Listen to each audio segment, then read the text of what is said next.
Заменик министар, јас ви благодарам што да се обидовте да дадете еден вид на образложение во однос на повикот на Министерството за труд и социјална политика. Но повторно сакам да повторам она што го кажав и кога го образложував амандманот. Имено во однос на повикот.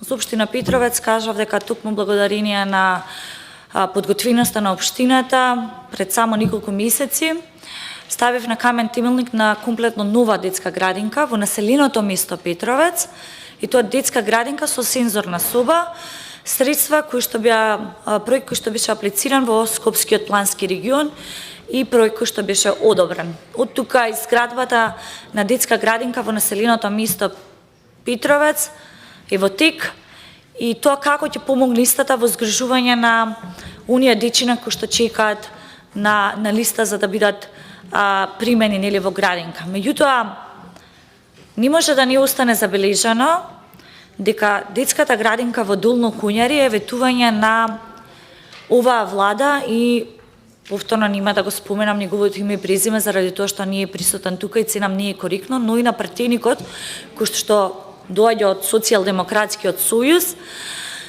од токму од ова населено место, од Долно Куњари, за реализација на детска градинка токму во ова населено место. Изминуваат 7 години од оваа влада и ова ветување за изградба на детска градинка во Долно Куњари си уште не е реализирано. И верувајте дека забелешката со право доаѓа и од населението.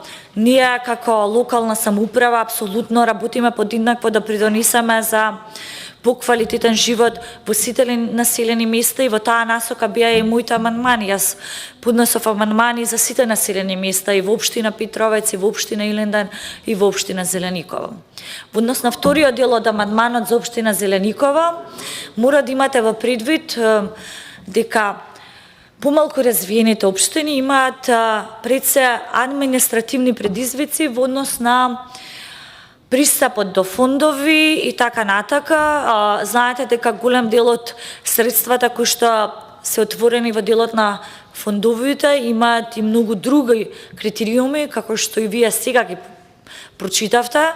Меѓутоа, убедена сум, заради тоа што знам дека и локалната самоуправа во општина Зеленикова активно партиципира во аплицирање на проекти токму и во социјалата, и во образованието, и во севкупниот локален економски развој, верувам дека ќе продолжат и во таа насока. Меѓутоа, сепак овој амандман треба да прака и до владата дека и тоа како помалку развиените општини исто така имаат потреба од поддршка и од централната власт. Ви благодарам.